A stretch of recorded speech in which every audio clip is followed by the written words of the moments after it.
ಮೈಸೂರಿನ ಪತ್ರಕರ್ತರ ಭವನದಲ್ಲಿ ನಡೆದ ಜಿಲ್ಲಾ ಕನ್ನಡ ಸಾಹಿತ್ಯ ಪರಿಷತ್ ಮೈಸೂರು ಹಿರಿಯ ನಾಗರಿಕರ ದಿನಾಚರಣೆ ಪ್ರಯುಕ್ತ ಹಿರಿಯರಿಗೆ ನಮನ ಕಾರ್ಯಕ್ರಮವನ್ನು ಆಯೋಜಿಸಲಾಗಿದ್ದು, ಹಿರಿಯರಿಗೆ ನಮನದ ಸನ್ಮಾನಿತರಾಗಿ ಕೆ.ಟಿ. ವೀರಪ್ಪ, ನಿವೃತ್ತ ನಿರ್ದೇಶಕರು, ಪ್ರಸಾರಾಂಗ, ಮೈಸೂರು ವಿಶ್ವವಿದ್ಯಾನಿಲಯ, ವೈದೇಹಿ, ಹಿರಿಯ ಸಮಾಜ ಸೇವಕರು, ಮೈಸೂರು, ರಾಜಶೇಖರ್ ಕದಂಬ, ಸಂಘಟಕರು ಹಾಗೂ ಹಿರಿಯ ರಂಗಕರ್ಮಿಗಳು, ಮೈಸೂರು. ಹಿರಿಯರಿಗೆ ಸನ್ಮಾನಿಸುವವರಾಗಿ ಡಾಕ್ಟರ್ ಎಸ್. ಶಿವರಾಜಪ್ಪ, ವಿಶ್ರಾಂತ ಅಧ್ಯಾಪಕರು ಹಾಗೂ ಆಡಳಿತಾಧಿಕಾರಿ, ನಟರಾಜ ಶಿಕ್ಷಣ ಸಂಸ್ಥೆ, ಮೈಸೂರು. ಅಧ್ಯಕ್ಷತೆಯನ್ನು ಮಡ್ಡಿಕೆರೆ ಗೋಪಾಲ್ ರವರು, ಅಧ್ಯಕ್ಷರು, ಕನ್ನಡ ಸಾಹಿತ್ಯ ಪರಿಷತ್, ಮೈಸೂರು. ಮುಖ್ಯ ಅತಿಥಿಗಳಾಗಿ ಡಾಕ್ಟರ್ ಪುಷ್ಪಾ ಅಯ್ಯಂಗಾರ್, ಹಿರಿಯ ಸಮಾಜ ಸೇವಕರು, ಮೈಸೂರು. Doctor K. ರಘುರಾಮ್ ವಾಜಪೇಯಿ, ಸಂಸ್ಕೃತಿ ಚಿಂತಕರು, ಮೈಸೂರು. ಎಲ್ಲರಿಗೂ ಸನ್ಮಾನದ ಸ್ವಾಗತ ಕೋರುವ ಲತಾ ಮೋಹನ್, ಗೌರವ ಕಾರ್ಯದರ್ಶಿ, ಕನ್ನಡ ಸಾಹಿತ್ಯ ಪರಿಷತ್ತು, ಮೈಸೂರು ಜಿಲ್ಲೆ. ಡಾಕ್ಟರ್ ಚೀಲೂರು ಚಂದ್ರಶೇಖರ್, ಗೌರವ ಕಾರ್ಯದರ್ಶಿ, ಕನ್ನಡ ಸಾಹಿತ್ಯ ಪರಿಷತ್, ಮೈಸೂರು ಜಿಲ್ಲೆ. ಜಿ. ಪ್ರಕಾಶ್ ಖಜಾಂಚಿ, ಕೆ. ಕೆಂಪಣ್ಣ, ಜಂಟಿ ಕಾರ್ಯದರ್ಶಿ, ಮೈನಾ ಲೋಕೇಶ್, ಸಂಘಟನಾ ಕಾರ್ಯದರ್ಶಿ. ಜಿಲ್ಲಾ ಕನ್ನಡ ಸಾಹಿತ್ಯ ಪರಿಷತ್ತಿನ ಪದಾಧಿಕಾರಿಗಳು, ತಾಲೂಕು ಅಧ್ಯಕ್ಷರುಗಳು ಹಾಗೂ ಸದಸ್ಯರು ಭಾಗವಹಿಸಿದ್ದರು.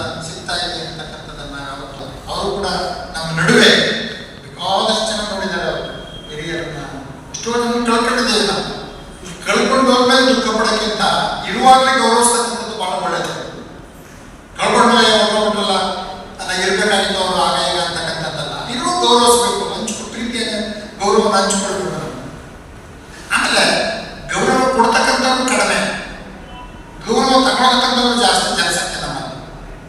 ಅವರು ಗೌರವವನ್ನು ಬಯಸ್ತಾರೆ, ಗೌರವ give respect and take respect ಅಂತಕ್ಕಂಥ ಸಿದ್ಧಾಂತವನ್ನು ನಾವು ಮರೆಯಬಾರದು. ಗಾಂಧೀಜಿಯವರು ನಮ್ಮ ಬದುಕಿನುದ್ದಕ್ಕೂ ಕೂಡ ಅದನ್ನೇ ಹೇಳ್ತಾರೆ. ನಾವು ಕಿಂಕರ್ನಾಗಬೇಕು, ನಾನು ಸಮಾಜ ಸೇವಕನಾಗಬೇಕು, ಆಮೇಲೆ ಇನ್ನೊಬ್ಬರು ನಮ್ಮ ಸಮಾಜ ಸೇವೆ ಮಾಡಬೇಕು ಅಂತ ಹೇಳ್ತಾರೆ. ನಾನೇ ಆಗದೆ ಬೇರೆಯವ್ರಿಗೆ ಹೇಳ್ತಕ್ಕಂಥ ಅಧಿಕಾರ ನಿಮಗೆ ಎಲ್ಲಿದೆ ಅಂತಕ್ಕಂಥ ನಾವು ಸೇವೆ ಮಾಡೋದ್ರ ಮೂಲಕ ನಮ್ಮ ವ್ಯಕ್ತಿತ್ವವನ್ನು ಬಹುಶಃ ಮೈಸೂರಿನಲ್ಲಿ 75 ವರ್ಷಗಳಿಂದ ಇದ್ದೇನೆ. 35-36 ವರ್ಷ ವಿಶ್ವವಿದ್ಯಾನಿಲಯದಲ್ಲಿ ಕೆಲಸ ಮಾಡಿದ್ದೇನೆ, ಪ್ರಸಾರಾಂಗದಲ್ಲಿ ಕೆಲಸ ಮಾಡಿದ್ದೇನೆ, ವಿಶ್ವಕೋಶದಲ್ಲಿ ಕೆಲಸ ಮಾಡಿದ್ದೇನೆ. ಅದಕ್ಕಿಂತ ಹೆಚ್ಚಾಗಿ ಸಮಾಜ ಮುಖಿಯಾಗಿ ಅನೇಕ ಕೆಲಸಗಳನ್ನು ಮಾಡಿದ್ದೇನೆ. ಮಂಡ್ಯ ಜಿಲ್ಲಾ ಬಳಗದಲ್ಲಿ 40 ವರ್ಷದಿಂದ ಅನೇಕ ವಿದ್ಯಾರ್ಥಿಗಳಿಗೆ ಅವಕಾಶ ಮಾಡಿಕೊಟ್ಟಿದ್ದೇನೆ, ಬಂದು ಬದುಕಿ ಹೋಗಲಿಕ್ಕೆ, ಅವರ ಅಭಿವೃದ್ಧಿ ಮಾಡಿಕೊಳ್ಳಿಕ್ಕೆ. ಅದರ ಜೊತೆಗೆ ಹಿರಿಯ ನಾಗರಿಕರಾಗಿ ಮೈಸೂರಿನಲ್ಲಿ 66,500 ಜನ ಹಿರಿಯ ನಾಗರಿಕರ ಸಂಘ ಒಂದು ನಮ್ಮಲ್ಲಿ ಉಂಟು. ಆ ಸಂಘದ ಮೂಲಕ ಕಳೆದ 15 ವರ್ಷಗಳಿಂದಲೂ ನಾವು ಕೆಲಸ ಮಾಡುವ ಅವಕಾಶ ನಮಗೆ ದೊರಕಿದೆ. ಅದು ನನ್ನ ಭಾಗ್ಯ ಅಂತ ಭಾವಿಸ್ಕೊಳ್ತೇನೆ. ಎಲ್ಲಕ್ಕಿಂತ ಹೆಚ್ಚಾಗಿ ಕುವೆಂಪು ಅವರ, ದೇಜಗ ಅವರ, ಆಮ ನಾಯಕರಂತವರ, ಡಿ.ಎಲ್. ನರಸಿಂಹಾಚಾರ್ಯರು, ಟಿ.ಎಂ. ಶ್ರೀಕಂಠಯ್ಯನವರು, ಮೂತಿ ನರಸಿಂಹಾಚಾರ್ಯರು, ಎಲ್ಲಕ್ಕಿಂತ ಶಿವರುದ್ರಪ್ಪನವರು, ವಿದ್ಯಾಗುರುಗಳಾದ ಶಿವರುದ್ರಪ್ಪನವರು, ಇವರೆಲ್ಲರ ಮಾರ್ಗದರ್ಶನದಲ್ಲಿ ಕನ್ನಡದ ಕೆಲಸ ಮಾಡುವಂಥ, ಕನ್ನಡದಲ್ಲಿ ದುಡಿಯುವಂಥ ಒಂದು ಉತ್ತೇಜನವನ್ನು, ಪ್ರೋತ್ಸಾಹವನ್ನು, ಹಿರಿಮೆಯನ್ನು ದೊರಕಿಸಿಕೊಟ್ಟಂಥದ್ದು ಆ ಮಹಾನುಭಾವರು. ಆ ಮಹಾನುಭಾವರ ಆಶೀರ್ವಾದ ನನ್ನ ವಂಚಿತನಾಗುತ್ತಾರೆ. ನಾನು ಯಾವಾಗ ಮೈಸೂರಿಗೆ ಬಂದು ನಾನು ಈ ನೆಲೆಸನ್ನು, ಇಲ್ಲಿ ನನ್ನ ಈ ರಂಗಭೂಮಿಯ ಆಕರ್ಷಣೆ ಹೆಚ್ಚಾಗಿ ನಾನು ಅದರಲ್ಲಿ ತೊಡಗಿಸಿಕೊಳ್ಳುವಂತ ಮಾಡಿ, ಹಾಗಾಗಿ ನಾನು ಮೈಸೂರಿನ ಜನತೆಗೆ ನಾನು ನನ್ನ ಆಭಾರಿಯಾಗಿದ್ದೇನೆ. ಜಿಲ್ಲಾ ಕನ್ನಡ ಸಾಹಿತ್ಯ ಪರಿಷತ್ತಿನ ಅಧ್ಯಕ್ಷರಾದ ಮೇಲೆ ಬಹಳ ಒಳ್ಳೊಳ್ಳೆಯ ಕೆಲಸಗಳನ್ನು ಮಾಡ್ತಾರೆ. ಇದು 2ನೇ ಅವಧಿಗೆ ಅವರು ಆಗಿದ್ದಾರೆ. 1ನೇ ಅವಧಿಯಲ್ಲೇ ಅವರು ಬಹಳ ಒಳ್ಳೆಯ ಕನ್ನಡದ ಕೆಲಸವನ್ನ ಮಾಡಿದ್ದು. ಅವರಿಗೆ ಗೌರವ ಕೊಡಬೇಕು. ಆದರೆ ಮಡ್ಡಿಕೆರೆ ಒಬ್ಬರನ್ನ ಗುರುತಿಸಿಕೊಟ್ಟಿದ್ದಾರೆ, ಅದಕ್ಕೆ ಮಾಡೋದು ಧನ್ಯವಾದಗಳು.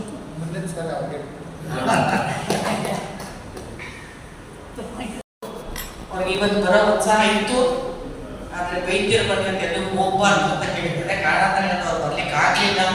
ಅದು ಅವರ ಮನೆಗೆ ತಲುಪಿಸಿ ಸಲ್ಲಿಸುವಂತ ಜವಾಬ್ದಾರಿ ಕೂಡ ನಮಗಿದೆ. ಏಕೆಂದ್ರೆ ಹಿರಿಯ ನಾಗರಿಕರ ದಿನಾಚರಣೆಯ ಸಂದರ್ಭದಲ್ಲಿ ಹಿರಿಯರಿಗೆ ನಾವು ಗೌರವಿಸುವಂತ ಒಂದು ದೊಡ್ಡ ಸುಯೋಗ ನಮಗೆ ಲಭಿಸಿದೆ.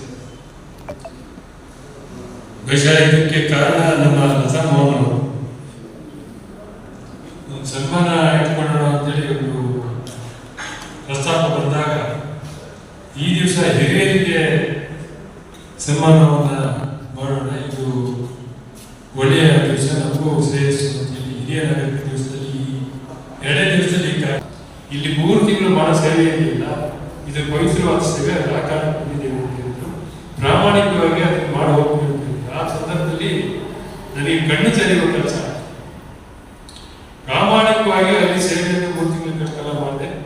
ನಾನು ಮನುಷ್ಯನಾಗಿದ್ದೆ, ಅಲ್ಲಿ ನನ್ನ ತುಂಬಾ ಜಪ ಇತ್ತು, ಅಧ್ಯಕ್ಷ, ಸಾಹಿತ್ಯ ಪರಿಷತ್ತಿನ ಅಧ್ಯಕ್ಷ ಆಗಿ ಹೋಗಿದ್ದೆ. ಎಲ್ಲ ನನಗೆ ಅಧ್ಯಕ್ಷಗಳಿದ್ದಾವೆ, ಇದೇನು ಕರ್ಮ ಅಂತ ಹೋದ್ರೆ ಏನೂ ಅವೆಲ್ಲ ಏನೂ ನಡೆಯೋದಿಲ್ಲ. ಜೀವನದಲ್ಲಿ ನಿಜವಾದ ಸೇವೆ ಇದು ಅಂತ ತಿಳ್ಕೊಂಡು ನಾನು ಅವತ್ತಿಂದ ಸ್ವಲ್ಪ ಮನುಷ್ಯನಾಗಿ ಭಾರತ ದೇಶಕ್ಕೆ ನನಗೆ ದೊಡ್ಡ ಕಾರು, AC ಕಾರ್ ಇರಬೇಕು, ದೊಡ್ಡ ಮಗ್ಲು ಕಟ್ಟಬೇಕು, ಏನೇನೋ ಉಚ್ಚಾಟಗಳು ಇದ್ರೆ ಅದು ದೊಡ್ಡ ಮನುಷ್ಯ ಅಂತ ನಾನು ಅನ್ಕೊಂಡಿದ್ದೆ.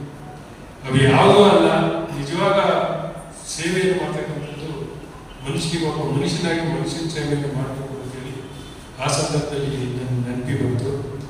ಆ ಕಾರಣಕ್ಕೆ ಈ ಹಿರಿಯ ಚೇತನಗಳನ್ನ 3 ಜನ ನಾವು ಬಿಡಿಸಿದ್ದಾರೆ. ರಾಜಶೇಖರ್ ಕದಂ ಅವರು ಏನೋ ಗೋಲ್ ಕೊಟ್ಬಿಟ್ಟಿರಲ್ಲ ಕೈಗೆ ಅಂತ ಬೇಸರ ಮಾಡ್ಕೊಂಡು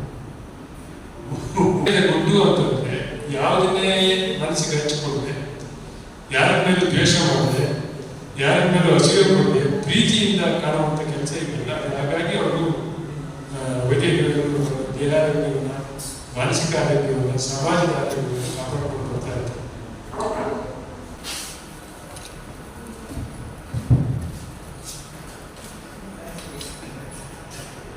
ಹಾಗೆ ಹಿರಿಯ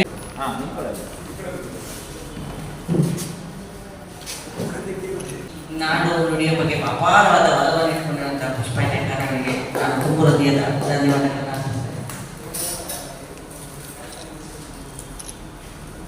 ಸಮರ್ಪಣೆಯನ್ನ ಮಾಡೋಣ ಅಂತ. ನಿಜವಾಗ್ಲೂ ನಾನು ಒಂದು 2-3 ಹಾಡು ಕಳಿಸಿದೆ, ಒಂದು ಹಾಡು ನಾನೇ ರೆಡಿ ಮಾಡಿದ್ದೀನಿ, ಮಾಡಲ್ಲ ಅಂತ ನಿಜಕ್ಕೂ ಬಹಳ ಖುಷಿ. ಯಾಕಂದ್ರೆ ಈ ಒಂದು ಸಂದರ್ಭ